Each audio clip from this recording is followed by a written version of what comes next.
Salam alaikum, Azul Fillaoun, bonsoir. Jamais le fossé entre les Algériens et le régime qui a fait main basse sur leur pays ne se sera ainsi creusé. Ils sont réellement aux antipodes l'un de l'autre. D'un côté, toute une société qui sombre dans la précarité, dont le quotidien est devenu réellement problématique, pour le moins qu'on puisse affirmer, avec des centaines de milliers de familles qui sont jetées dans la précarité et souvent dans la misère. Et de l'autre, un régime autiste, brutal, qui use de la justice et de la force publique pour réprimer quiconque ose dénoncer ses pratiques et son impéritie. Incompétent, systémiquement corrompu, un régime qui aggrave tout ce qu'il touche, sourd aux cris de détresse de ceux qu'il a lui-même précipités dans l'incertitude des lendemains. Un régime qui se complaît dans ses propres mensonges, dans ses effrontés mensonges, dans une éperdue fuite en avant. C'est ainsi qu'est malheureusement la douloureuse situation du peuple algérien. Cerné de tous côtés, son destin confisqué par une mafiocratie qui le mène droit au mur, un système politico-militaire incapable d'évaluer la situation, parce qu'il s'accroche de toutes ses griffes à ses privilèges, à un pouvoir qu'il refuse de restituer, malgré la faillite consommée dans laquelle il a amené le pays.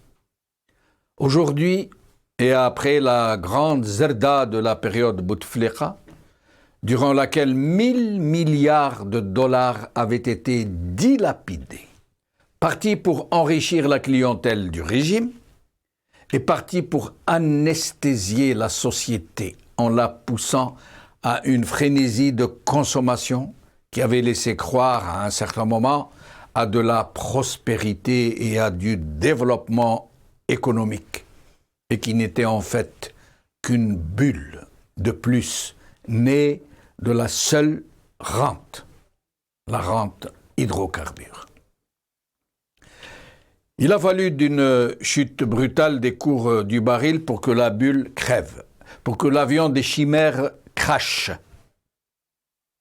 Le Hirak, cette braise ardente qui couvait sous la cendre, ce sursaut du génie populaire, cet élan salvateur, embrassé par tout un peuple, a fait tomber les façades potemkines. Il a ébranlé jusqu'au fondement du régime. Il ne lui restait plus, le Hirak, qu'à se structurer pour pouvoir parler au nom du peuple. Les barons du régime commençaient déjà à s'exiler, comme autant de rats dans un navire qui fait eau. Mais malheureusement, le gong du Covid a sauvé le régime. Le Hirak s'est dispersé et le régime a pu se renouveler encore une fois en faisant croire en l'avènement d'une nouvelle Algérie sous la direction d'un autre président fantoche pour une énième farce en attendant l'inéluctable butée, l'inévitable naufrage. Aujourd'hui, et à la faveur du Ramadan, le mois de l'année où la consommation est la plus importante, nous découvrons la tragique réalité de ce qu'est devenu la société algérienne. Une population amère, quasiment livrée à elle-même, étouffée par des lois liberticides, incarcérée par une justice aux ordres, trompée par une presse servile, quadrillée par des relais militaro-politiques de toutes sortes, brutalisée par des soudards sans état d'âme. Une société qui découvre que vaquer aux besoins de sa famille, fût-ce pour l'approvisionnement en lait, en huile de table, en légumes secs, est devenu une sorte de parcours du combattant. Le quotidien des Algériens est à peine imaginable. Il ne fait plus bon vivre en Algérie. Des millions d'Algériens ont oublié le goût de la viande et du poisson. Se soigner et aller chez le pharmacien est devenu hors de portée de la majorité des assurés sociaux. Le vrai chiffre du chômage n'est même pas imaginable. La classe moyenne s'est rétrécie en peau de chagrin. Le malaise social est à couper au couteau et de sombres nuages pèsent sur un pays qui navigue à vue. Le pire est que le régime semble avoir tout fait, tout entrepris pour que les Algériens ne puissent pas s'organiser pour lui faire face de façon pacifique qui n'entraîne pas le pays dans une autre tragédie.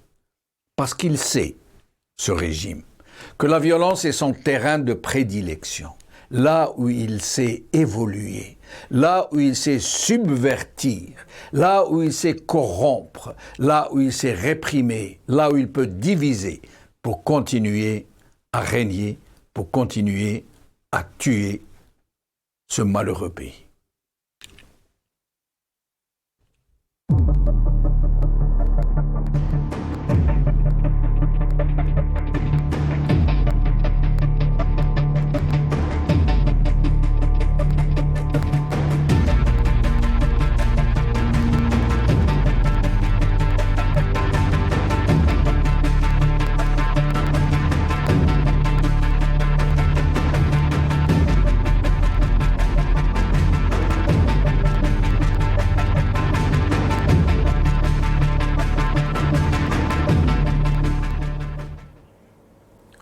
Algérie, entre répression et précarité économique, c'est le titre de notre émission.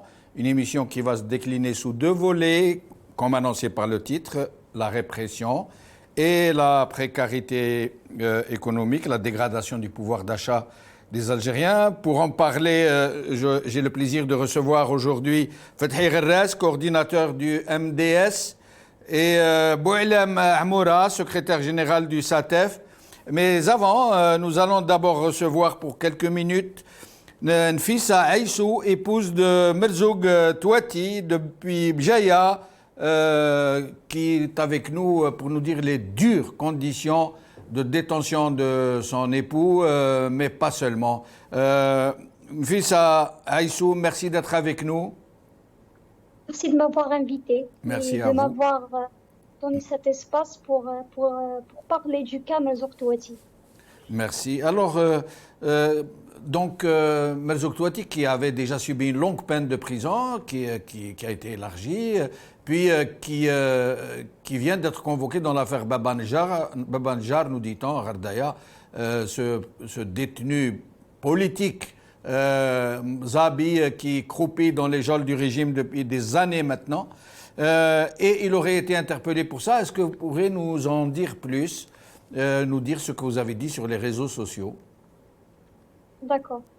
Donc, l'affaire de Merzoug Touati, il y est quelque part celle à Baba Ndjar.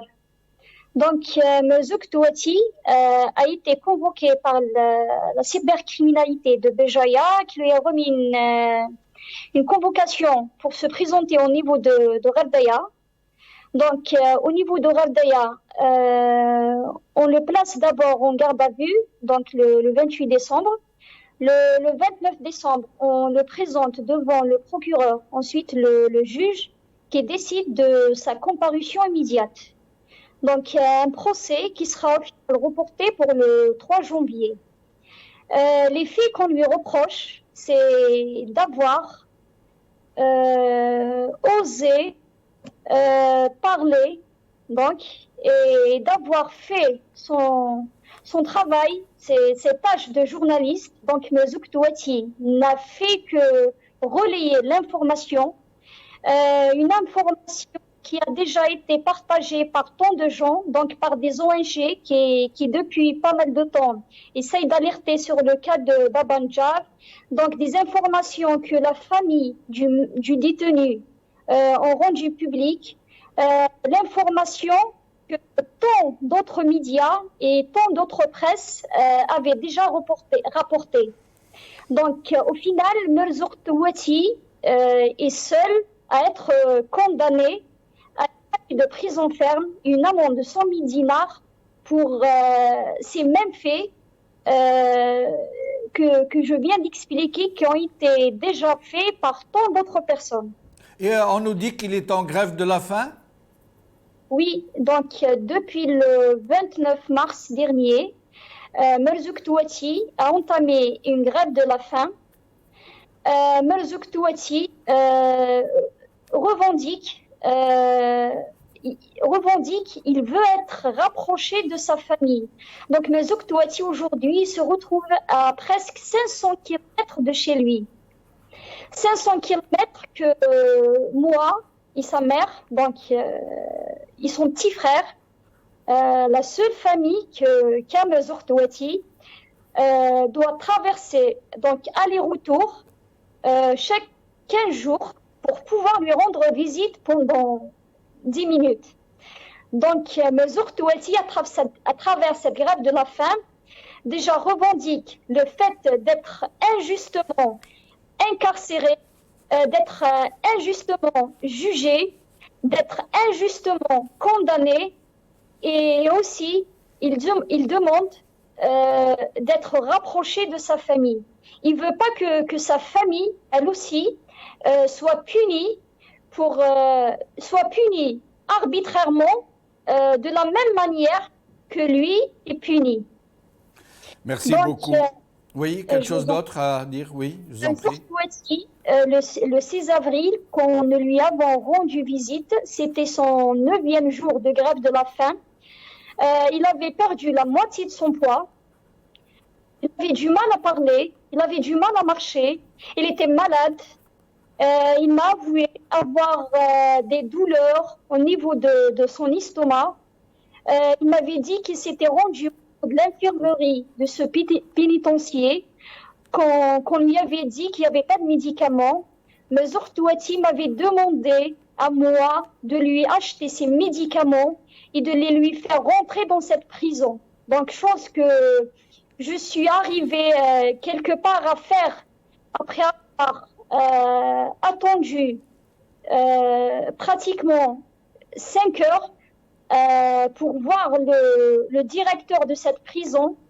Donc, une personne qui nous reçoit à la sortie de cette prison, qui se présente comme étant le directeur, dit que Merzouk Touati n'avait pas fait de grève de la faim. Ce directeur qui me demande de ne pas croire mes yeux et de le croire lui. Donc, du fait que cette grève de la faim est niée par ce pénitencier, Merzouk Touati ne bénéficie pas du protocole qui est normalement enclenché dans ce genre de situation. Donc, Merzouk Touati, il est en grève de la faim.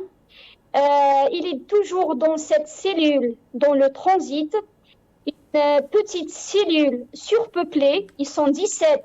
Donc, imaginez-vous, une grève de la faim, tu ne manges pas et tu n'arrives pas à dormir parce que vous êtes 17 personnes.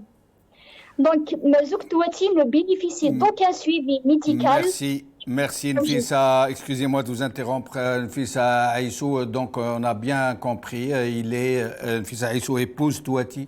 On a bien compris qu'il est en grève de la faim, injustement incarcéré, une grève de la faim qui n'est même pas reconnue, qui n'est pas accompagnée du protocole prévu pour cet effet. Merci beaucoup, Nfissa Aïssou. Aïssou, nous sommes à votre disposition. En cas de besoin, nous serons toujours là. Merci. Fethi Gherres, coordinateur du MDS, merci d'avoir accepté notre invitation. Je suis très honoré de vous avoir dans cette émission, Fethi Gherres. Bonsoir. Merci pour cette invitation et salut à tout le monde et surtout à vos téléspectateurs et aux invités. et surtout à Madame Touretti, un grand salut à Madame Touretti. Merci. Alors, nous allons commencer donc par le premier volet de cette émission, puisque nous avons parlé de répression, nous allons y rester. Ce régime, pourquoi n'arrive-t-il pas à sortir de ce carcan, comme l'a dit tout à l'heure mon confrère Selim dans son émission, du temps de... Avant, on disait l'opium et le bâton. Maintenant, c'est la misère et le bâton. D'un côté, c'est la misère et pour ceux qui osent contester, c'est la répression, c'est l'instrumentalisation de la justice, c'est la prison, c'est l'étouffement, c'est les menaces, c'est la calomnie. Pourquoi il n'arrive pas à sortir de cette logique, ce régime? Objectivement, il ne peut pas le faire. On rentre dans une nouvelle étape. On est dans une crise. Le régime, il traverse une crise. L'Algérie traverse une crise révolutionnaire. Ça veut dire que le pouvoir actuellement, il est dans une situation d'affrontement avec le peuple algérien. Les conditions objectives ne sont pas à sa faveur. Il y a une crise économique qui a perduré depuis longtemps. Il y a une crise sociale, une crise politique que le peuple algérien il élève le niveau de sa revendication actuellement. On est dans une revendication révolutionnaire, c'est-à-dire que les Algériens veulent en finir avec ce système. On n'est plus dans le cadre ancien où on luttait dans les limites de ce système. On essayait de consolider certains acquis, d'avoir d'autres acquis. Et bien, les Algériens, avec toutes ces expériences, ces accumulations, ils arrivent à une conclusion radicale. Le pouvoir algérien, le système algérien, avec tous ses pouvoirs qui se sont succédés, ne peuvent pas régler les problèmes des Algériens parce que la mère des crises, c'est le problème de ce système, c'est le problème politique. Ça veut dire que la rupture avec la logique de fonctionnement de l'État algérien, c'est la seule voie pour aller vers autre chose, l'Algérie qui va garantir les droits de tous les Algériens, c'est-à-dire une Algérie démocratique, une Algérie qui est fondée sur le droit, une Algérie qui est fondée sur, en vérité, qui met l'Algérien au centre. Au centre, le souci des Algériens, c'est ça. Les revendications des Algériens, ça s'inscrit dans cette logique. C'est une phase révolutionnaire. Le pouvoir et le système, il est dans une crise. Il ne peut pas régler les problèmes des Algériens. Et la seule chose qu'il va utiliser pour affronter cette crise, c'est la répression et c'est l'appauvrissement des Algériens. Ça veut dire en réalité, en défendant ses intérêts qui sont des intérêts étroits, il n'arrive pas à être au niveau des aspirations des Algériens sociales, politiques. Mais Fethi Guerres, est-ce qu'il n'y a pas de risque que la conjonction du ras-le-bol avec la misère, avec la précarité, est-ce qu'il n'y a pas de risque que le Hirak, que cette contestation politique pacifique ne dégénère en mouvement violent? Je pense qu'il y a un acquis stratégique, je dirais, un acquis final. Actuellement, il y a le paradigme actuellement de la contestation politique, c'est le Hirak, c'est le pacifisme. Les Algériens, ils ont élevé leur niveau de conscience après des expériences qu'on a vécues tragiques dans les années 90, puis de 2001, et puis toutes les luttes qu'on a menées durant la période de Bouteflika. Je pense qu'il y a une conclusion.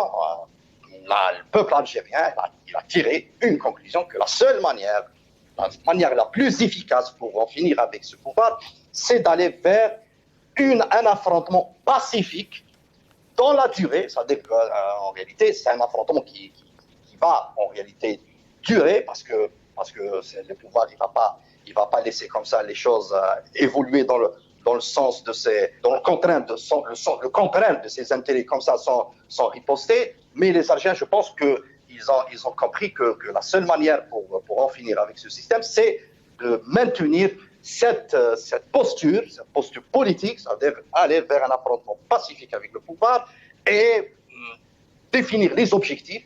Les seuls objectifs qui ont été définis par le Hirak, c'est d'aller vers une transition démocratique pour installer un État démocratique, un État qui garantit la souveraineté des Algériens, un État de droit. Je pense que c'est un acquis final. Je reviendrai à vous dans un moment pour vous demander de nous expliquer comment vous voyez, vous, parce que pour en arriver à de telles revendications et une telle organisation, il faut se structurer, il faut parler d'une seule voix, il faut avoir des représentants. Je vous demanderai de nous dire comment vous envisagez cette possibilité. Boualem Amoura, merci d'avoir accepté notre invitation. Bonsoir à tous les téléspectateurs de l'intérieur et de la diaspora, bien sûr. Bonsoir à tous vos invités et bonsoir aussi aux travailleurs techniciens de l'Magharibia. Et merci de votre invitation. Merci beaucoup. Vous êtes donc dans le syndicat, dans le milieu le plus employeur du pays, le milieu des enseignants. On parle de 500 000 au bas mot enseignants et auxiliaires. 800 000. Comment? Dites-moi. 800 000. 800 000. 800 000. Ça veut dire 500 000 enseignants et 300 000... de l'éducation. Oui, auxiliaires. 800 000. C'est incroyable. Nous représentons presque 50% des travailleurs de la fonction publique. 50% des travailleurs de la fonction publique. Alors, vous allez nous dire, et puis avec leurs revendications qui n'ont pas été satisfaites, avec cette histoire de points indiciaires on dit indiciaire ou indiciel? Indiciaire. Point indiciaire. Alors, qui n'ont pas été satisfaites, et il semble que c'est en train de bouillir, que le malaise est à couper au couteau, et pour rester dans le même registre, est-ce que cette contestation pacifique, mais qui a plutôt un caractère plus social que politique, est-ce qu'elle ne risque pas de dégénérer avec la dégradation du pouvoir d'achat de cette très large, ce qui était une très large couche classe moyenne et qui est en train de rétrécir d'une façon absolument incroyable? Oui, avant tout, je tiens à saluer Fethi Garras pour son courage et pour son parcours politique et surtout courage politique. Et puis saluer autant, parce qu'on vient de voir la femme de Marzouk Touati et la femme de Garras, que nous saluons, parce que derrière chaque homme, on l'avait dit fort, il y a une femme. Donc on peut parler de braves femmes en Algérie, ça existe. Maintenant, revenons à votre question. Là, nous avons mis en garde depuis maintenant plus de 6 ans le pouvoir algérien d'une explosion sociale. Mais, comme vous l'avez bien souligné durant votre introduction, c'est un pouvoir autiste qui ne croit à rien, qui prend les Algériens pour des mineurs, qui ne sont pas là aptes à réfléchir. Et il n'y a que ce pouvoir, eux, ils se disent qu'il n'y a qu'eux qui peuvent réfléchir, trouver des solutions, alors que nous voyons que là, la réalité, ils sont vraiment très loin. Par rapport maintenant à la situation de l'explosion, oui, surtout cette semaine, depuis jeudi soir, lors de la promulgation du décret présidentiel sur le point indiciaire, c'est-à-dire qu'ils ont pris la décision sans nous consulter. Parce qu'auparavant, ils parlaient dans un discours populiste. Ils nous parlaient de dialogue, d'associer les partenaires sociaux, mais il n'en est rien. Donc, ils ont signé le décret présidentiel pour augmenter de 50 points tous les fonctionnaires, de 50 points indiciaires, et bien sûr, horizontalement aussi, les échelons. Mais c'est vraiment une augmentation insignifiante, décevante, prise une décision prise unilatéralement, et depuis jeudi, les fonctionnaires... Pouvez-vous nous donner un ordre d'idée, par exemple, pour un salaire moyen, de quel ordre est cette augmentation en termes de valeur, en dinars? Oui. Les augmentations brutes, elles varient entre 2000 dinars et 6000 dinars. C'est rien du tout. 2000 et 6000 dinars soumises aux retenues, c'est-à-dire à l'impôt sur le revenu global, l'IRG, et aussi la sécurité sociale. Et vous allez, par exemple, 2000 dinars pour les bas salaires, il va se retrouver avec une augmentation nette de 1400, 1500 dinars. C'est le prix d'un kilo de sardines et même pas d'un kilo de viande. Et pour celui de 6000 dinars, comme moi, j'ai 34 ans de service classé à la 16, presque le plafond avant leur catégorie, ce sera dans les 5200 dinars. Aujourd'hui, je sors au marché marché, 5200 dinars, ils sont partis dans le vent et je n'ai presque rien ramené à la maison, presque, je dis comme ça. Donc la fourchette, elle est là, entre 2000 à 6000 dinars brut. Cela n'améliore point le pouvoir d'achat du travailleur algérien, comme veut bien le dire ce pouvoir ou ce gouvernement. Mais est-ce que ça ne risque pas de durcir les positions des gens qui revendiquent plus de droits? Est-ce que ça ne risque pas, est-ce qu'il n'y a pas une possibilité de durcissement et donc de violence probable, possible? Oui, puisque j'allais expliquer depuis jeudi, il y a une grande colère chez les fonctionnaires algériens, toutes catégories confondues. Même ceux qui sont, comment dirais-je, en dehors des secteurs traditionnels, parce qu'eux aussi, ils sont des pères de famille, ils n'arrivent pas, bien sûr, à prendre en charge correctement leur famille. Donc là, c'est tout le monde. Depuis jeudi, je vous informe que depuis un mois maintenant, je suis élu coordinateur de la CSA, de la Confédération des syndicats algériens. Donc nous avons tenu une réunion d'urgence via l'application Zoom le vendredi, et nous avions décidé de tenir une réunion pour le lundi hier. Donc nous avons tenu, le bureau de la Confédération a tenu une réunion d'urgence, parce qu'il y a urgence, parce qu'il y a la colère, parce qu'il faut la contenir au début, et voir aussi donner des perspectives pour cette colère, parce que vous l'avez bien cité au début, nous avons fauté, j'assume ce que je vais dire. Nous, en tant que hirakistes, durant la période du Hirak, moi je parlais sur votre chaîne, et nous vous remercions de nous avoir donné l'opportunité de le faire, d'organisation, pas de structuration. Nous avons fait un pas, l'initiative de la société civile. C'est nous, la Confédération des syndicats algériens, qui était l'initiatrice. Voilà, et tout le monde était présent, surtout le 24 août 2019.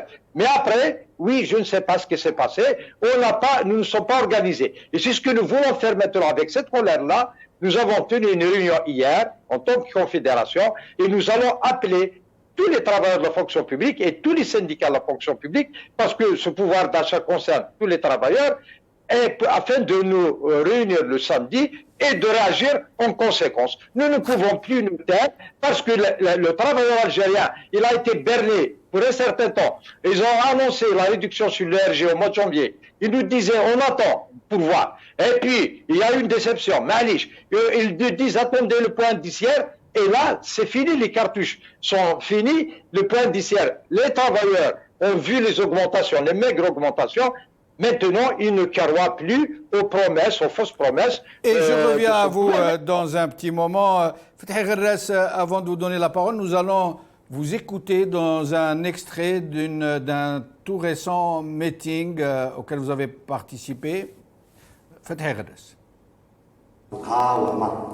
الشعب الجزائري حررنا أقل حاجة نساهم فيها أن نحول المقرات تاعنا إلى مقرات تاع مقاومة تاع الشعب الجزائري. من 2019 رانا في مسار ثوري مقاوم للاستبداد والظلم تاع النظام. يلزم كل حاجة في الجزائر تحول في خدمة هذا المسار الثوري. المقرات تاعنا، ديارنا، وقتنا، أفكارنا، القهاوي اللي نجتمعوا فيها، كل حاجة لازم تكون في خدمة هذا المسار الثوري باش نحققوا الأهداف تاعنا، معناتها التخلص النهائي من هذا النظام الظالم الباشا. لذلك أنا نشكركم انتوما أنكم جعلتم من هذا المقر امتداد للفضاء العام اللي كسبناه في وقت معين ودوك حابين يصرفوا. Fethi Guerres, je me réjouis de voir que vous n'avez rien perdu de votre combativité. Mais sinon, comment envisagez-vous donc la possibilité de ce Hirak, de se doter pour l'avenir, parce qu'il ne fait aucun doute qu'il va revenir et revenir en force, peut-être encore plus, stimulé par ce qu'est en train de vivre la société dans son pouvoir d'achat. Comment voyez-vous une organisation possible de ce Hirak? Une structuration, une alliance, comment voyez-vous? Une convergence de forces, reproduire ce qu'a fait nos aïeux en 1956. Ils étaient d'accord sur l'essentiel, sur l'indépendance. Il fallait prendre l'initiative pour rassembler tous les courants, tous les Algériens, toutes les sensibilités politiques dans un cadre qui s'appelle le Front de Libération Nationale. Je pense on est dans la même, je dirais, une situation, je dirais, similaire dans le sens où on est dans une phase de libération nationale, c'est-à-dire les Algériens veulent aller vers la consécration de la souveraineté populaire, c'est-à-dire la continuité de ce mouvement de libération nationale, c'est aller vers la consécration de la souveraineté populaire face à un régime qui consacre je dirais, une situation à la rigueur néocoloniale. C'est-à-dire qu'en réalité, on est dans un régime qui maintient l'Algérie dans un rapport néocolonial avec le monde des dominants. Et ce qui fait, moi, je dis, on est d'accord, les Algériens, ils sont d'accord, les sensibilités politiques, ils sont d'accord sur ce qu'on doit faire, sur que faire, sur la caractérisation de l'État. Actuellement, on est dans un processus révolutionnaire démocratique. On est dans une phase où les Algériens sont d'accord sur le projet de société qui va nous rassembler tout le monde c'est-à-dire consacrer la souveraineté populaire dans un cadre de droit, d'état de droit. Il s'agit maintenant de travailler, de consacrer tout ça, de travailler à organiser tout ça. Il s'agit d'organiser tout ça, c'est-à-dire parler avec tout le monde et essayer de converger nos forces pour créer le cadre politique. Mais de façon concrète, Fethi Guerres, de façon concrète, comment les hirakistes pourraient-ils faire de façon concrète pour aller les uns vers les autres à un moment où tout le monde n'est pas d'accord avec tout le monde, où ça tire à U et à Dia, où la subversion est omniprésente pour diviser les Algériens, les dresser les uns contre les autres. Concrètement, comment voyez-vous la concrétisation d'une telle union, d'un tel front pour aller vers la libération de ce pays? Je pense que la seule manière pour consacrer ça, c'est d'aller discuter avec tout le monde et je dirais, ça veut dire essayer de trouver ou élargir la superficie du commun. Je pense que c'est ça ce qu'il faut faire. Moi, je dis la seule manière, c'est d'aller discuter avec tout le monde, ne pas et d'avoir un esprit, je dirais, un esprit fédérateur. Je pense qu'il n'y a pas d'autre chemin. Là. C'est discuter, aller dans le sens qui a été initié d'emblée par le Hirak. Les Hirak, c'était un moment où les Algériens débattaient sur tout. Et il faut aller vers cet esprit, c'est-à-dire discuter avec toutes les sensibilités, et essayer de converger ces sensibilités autour de ce qui a été exigé par les Algériens. Ça veut dire aller vers une transition démocratique qui consacre réellement une rupture avec ce système. Et le cadre, on doit le créer. C'est une exigence. Les Algériens, et pourquoi pas, c'est-à-dire essayer de maintenir cette radicalité. Parce que le peuple algérien, il revendique ça. C'est-à-dire dans ce moment où le pouvoir essaie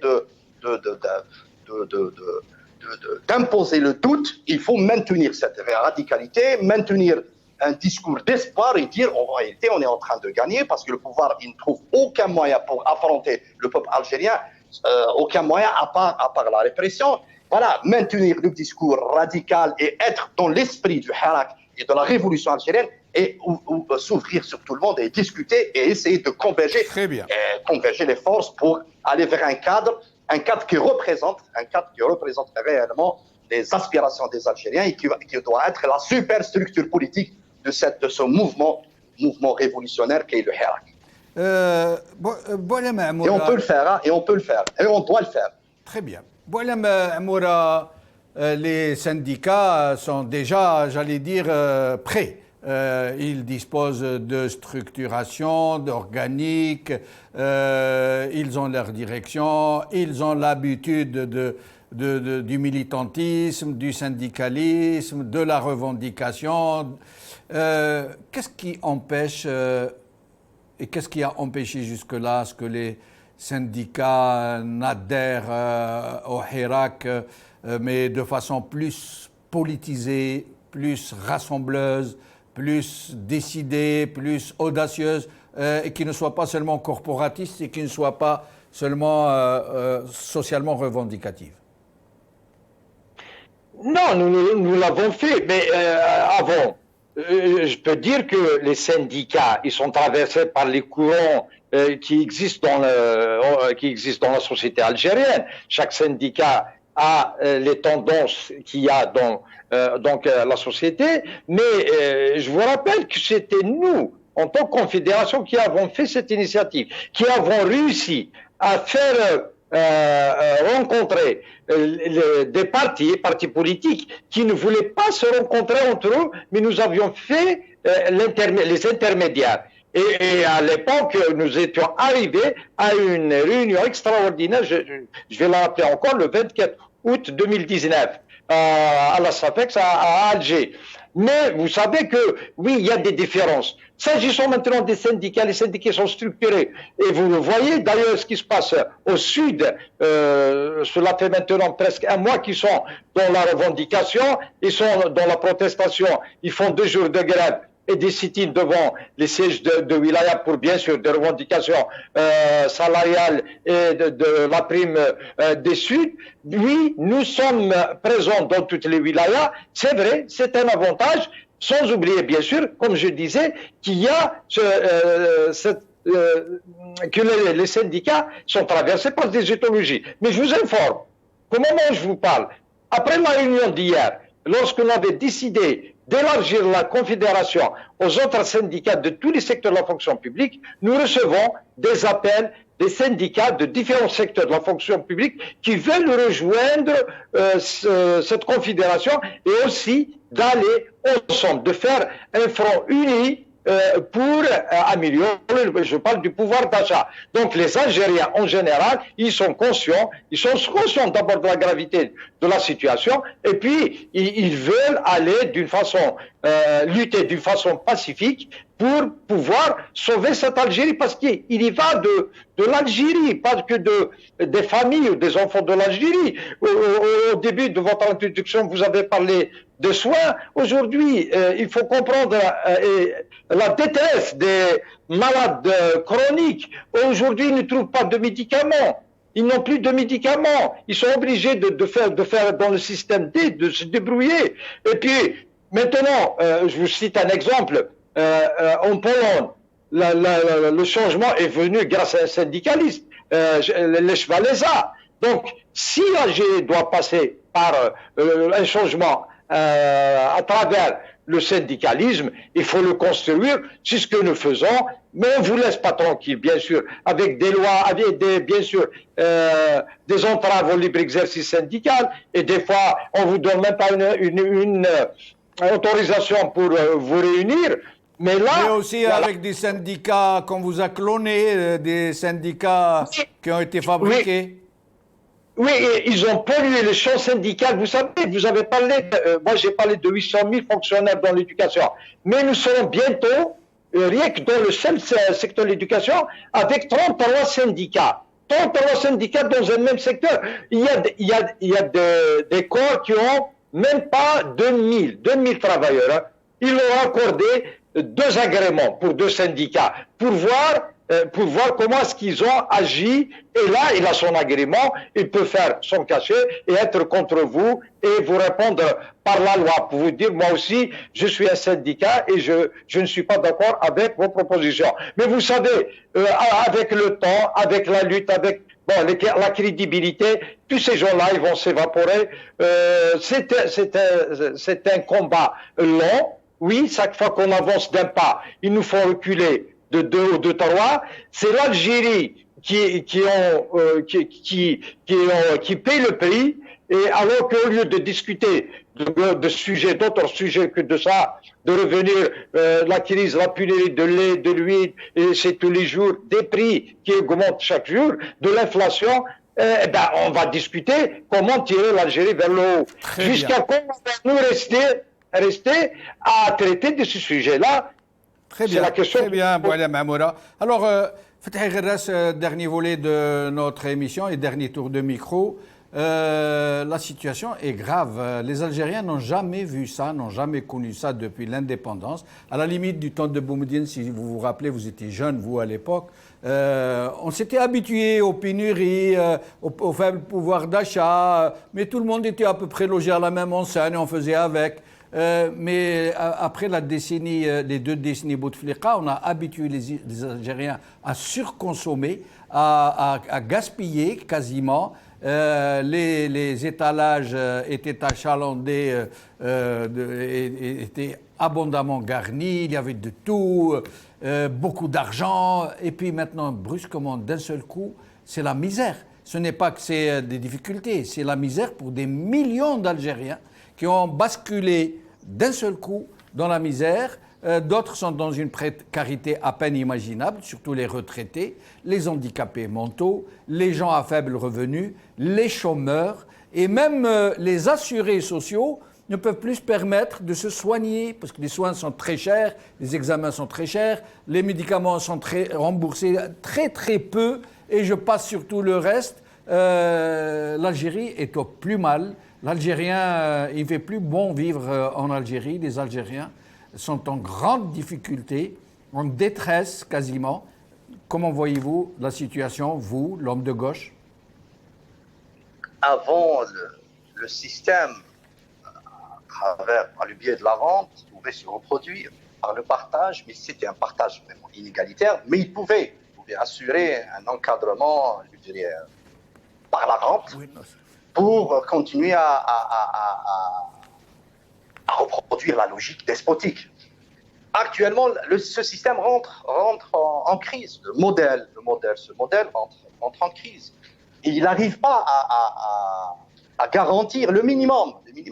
Et en plus, c'est-à-dire, on est dans une situation très aiguisée, c'est-à-dire un affrontement, une situation d'affrontement. On est dans une crise révolutionnaire. Le pouvoir en place actuellement, il sait que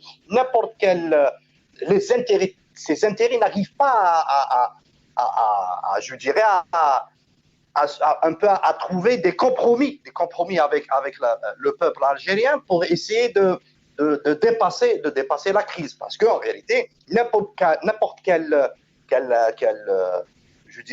compromis, il sera toujours au détriment de la reproduction de ce système. Et ce qui fait la seule manière de maintenir un rapport de force à sa faveur, c'est de réprimer et d'opprimer. Et voilà, la répression, elle prend plusieurs formes. Il y a la répression politique par l'emprisonnement des militants politiques, et il y a la répression sociale par l'appauvrissement des Algériens. Ce qui fait qu'on est dans un système qui n'arrive pas à retourner dans la situation à sa faveur en passant par la logique d'avant 2019. Et c'est pour ça que je dis, on est dans une crise révolutionnaire. Les Algériens veulent le changement, le pouvoir actuellement il défend ses intérêts, il veut se maintenir coûte que coûte, et il ne trouve pas d'autres leviers pour essayer de se maintenir à part la répression. Et l'autre facette de la répression, c'est l'effondrement du pouvoir d'achat, c'est la répression sociale. Et je dis, on ne peut pas régler les problèmes des Algériens, le problème social, on ne peut pas sortir de ce modèle sans aller vers une rupture avec le pouvoir, c'est-à-dire la mère est-ce que ce régime, elle est politique. Est-ce que ce régime ne se rend pas compte que ça pourrait très bien se retourner contre lui, qu'il pourrait regretter de ne pas avoir offert la possibilité d'aller vers une transition de façon pacifique? Est-ce qu'il ne pourrait pas demain se retrouver dans la même situation qu'un Kadhafi, qu'un Ben Ali, et je passe sur les autres? Est-ce qu'il n'est pas conscient que la situation est prête à exploser et à exploser dangereusement? La situation en Algérie, elle est différente par rapport à ce qui s'est passé en Libye. C'est le peuple algérien qui va en finir avec ce pouvoir. Ils vont se retrouver dans une situation qui ressemble à la révolution algérienne par rapport au colonialisme, ou d'autres révolutions démocratiques qui ont abouti à la transition de l'Afrique du Sud, le Chili, l'Europe du Sud. C'est ça ce qui est en train de se dessiner en Algérie. On n'est pas dans le scénario libyen, ou les scénarios syriens, ou les scénarios, je dirais, irakiens, ou même égyptiens, ou d'autres. C'est-à-dire, l'Algérie actuellement, il y a une maturité qui a gagné le peuple algérien, les masses. Maintenant, il y a un consensus sur la question démocratique, la question de la souveraineté populaire. Tous les courants politiques actuellement défendent le même projet de société, et le pouvoir actuellement est l'ennemi de tout le monde, est devenu l'ennemi de tout le monde. C'est-à-dire on est réellement, c'est-à-dire sur le plan politique, on est dans un sens qui va aboutir vers une rupture avec ce système. Impossible. Il ne peut pas se maintenir, ce système, avec la répression. Et en réalité, il est encerclé par ses intérêts, comme tous les régimes despotiques. C'est-à-dire, sur le plan politique, il n'arrive pas à gérer ses intérêts en dehors de la logique de la répression, parce que n'importe quel compromis ne sera que à son détriment. Et c'est pour ça qu'on n'est pas dans un moment réformiste. Et c'est ça ce qui a fait que parfois, toutes les discussions qu'on a eues après, c'est-à-dire durant les débuts du Hirak, peut-être ils n'ont pas abouti parce qu'il y avait l'illusion réformiste chez certains, ça veut dire certains, ils n'ont pas compris qu'on n'est pas avant 2019, on n'est pas dans l'ère de Bouteflika, on est dans autre chose, et ça a un peu retardé les choses. Actuellement, avec la répression qui se généralise, c'est-à-dire actuellement, tout le monde sait que on n'est pas dans un temps réformiste, on est dans une temporalité révolutionnaire. La rupture, c'est la seule solution. Le départ du système, c'est la seule solution. Et la démocratie, c'est la seule solution. Et la souveraineté populaire, la consécration de la souveraineté populaire, c'est le salut de l'Algérie. C'est ça. On ne peut pas trouver d'autres manières pour régler le problème ou la crise d'État qui existe en Algérie. Et c'est pour ça que le Hirak, en réalité, on est dans un processus révolutionnaire. Le Hirak continue, il va continuer et il va aboutir. Merci, Fethi Guerres. Et nous vaincrons. Oui, vous vouliez dire? Nous vaincrons. Inch'Allah. Restez avec nous, Fethi Guerres, jusqu'à la fin de l'émission.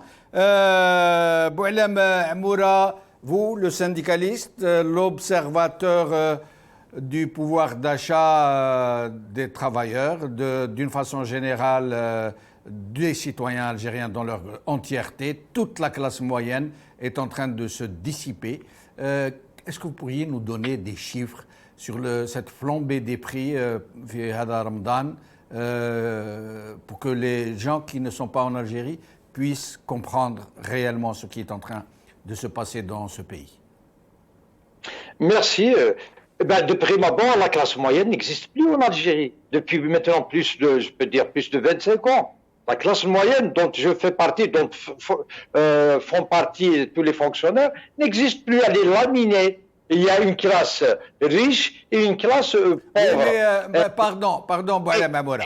Il y avait une classe moyenne qui passait ses vacances en Tunisie, il y avait une classe moyenne qui pouvait se payer un scanner, une classe moyenne qui achetait des médicaments, une classe moyenne qui achetait des fruits, du poisson, de la viande. Ce n'est plus le cas aujourd'hui. C'est une classe moyenne qui ne peut plus se permettre ces petites choses.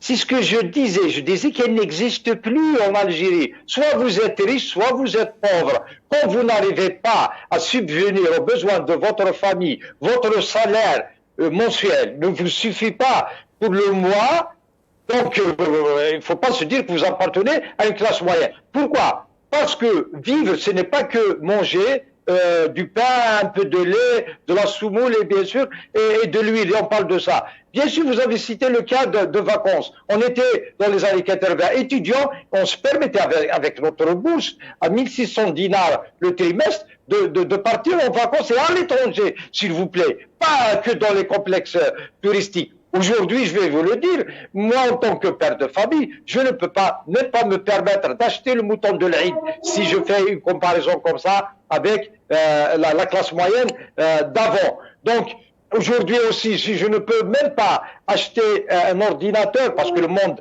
a changé, un ordinateur pour mon fils, pour qu'il, bien sûr, qu'il suive ses études, parce que maintenant, il y a des choses qui se passent par voie Internet. Donc là, je peux dire que je suis pauvre. Moi, je parle de mon cas. Moi, je le dis. C'est pas que je porte cette cravate aujourd'hui, que je suis riche. Non, je suis pauvre. Tous les prix ont augmenté. Tous les prix. Des exemples d'augmentation? Oui, je vous donne un petit exemple des pâtes que consomment la majorité des Algériens, parce qu'il y avait le problème d'augmentation au mois de janvier. Le gouvernement a dit, c'est bon, on va donner l'exclusivité pour un fabricant, je ne vais pas citer ici la marque, eh ben, cela fait 4 jours, j'ai été dans une supérette, je vois affiché en gros, pâte 60 dinars. J'ai pensé que c'était pour 1 kilo. Non, mais c'était pour 500 grammes. Donc c'est 120 dinars pour le kilo.